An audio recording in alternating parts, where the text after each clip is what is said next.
Chiqib. 1 minutga savol bersam maylimi? Assalomu alaykum. Voy, bu chiroyliligini yomon kaminat saqib qo'yibsiz. Sizga savolimiz bor. Hamma O'zbekistondagi yigitlar o'zi oshig'ingizga aylanmoqda-da. Da, ijtimoiy tarmoqda ko'rib. Ikkinchi muhabbat qilmoqchi bo'lgan yigitga qanaqa fikrlar ayta olasiz? 02lar haqidami? Da, bilib qoldilar. Bo'ldi, muammo yo'q, baribir ruxsat berilgan narsaga banda qarshilik qilmaydi. Menimcha hamma qizlar birinchi muhabbat sovchilikka borsa, rozi bo'lsa, hammasi zo'r bo'ladi. Işte xotini ikkinchi muhabbatiga sovchilikka borsa, oyo, sizlar nima deysizlar? Kommentga fikringizni yozib boringlar. Sizga yana bitta savolim bor. Menga obuna bo'lgan bo'lsangiz, sizga bitta zo'r sovg'amiz bor.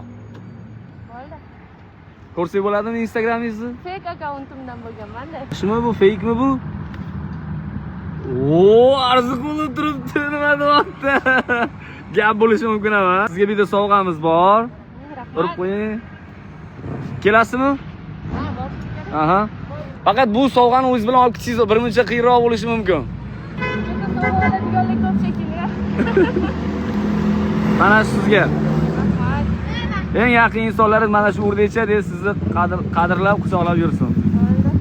Mana sizga sovg'a berardim, lekin iloji yo'q. Yo'q, hozir yonimdaman. Mana yana bitta savolim bor. Mana endi o'zbekchilikda o'g'il bola mata haydasa to'g'ri tushunishadi-yu, lekin qizlar haydasa sal noto'g'ri tushunishadi. O'zi bu motoni haydashdan maqsad nima? Xo'p, mot haydashdan maqsad imенно menda. Men o'zimdan kelib chiqib gapiraman.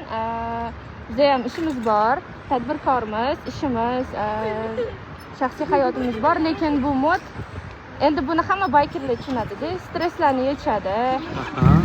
Boshqa bema'ni ishlarni aniq qilgandan ko'ra haydagan yaxshiroq. Demak, maxsus joylarda. Demak, hech kimga o'zingizni ko'z-ko'z qilish emas, shunchaki stresslarni yechish. U uchun emas. Imенно stresslarni yechish uchun bo'ldi. Gap yo'q. Gaplar. Başka bir alemdi. Bir gülüşün ya kalbime merhem. Bir bakışın çare, bin bir acı derde. Bu dünya cennet.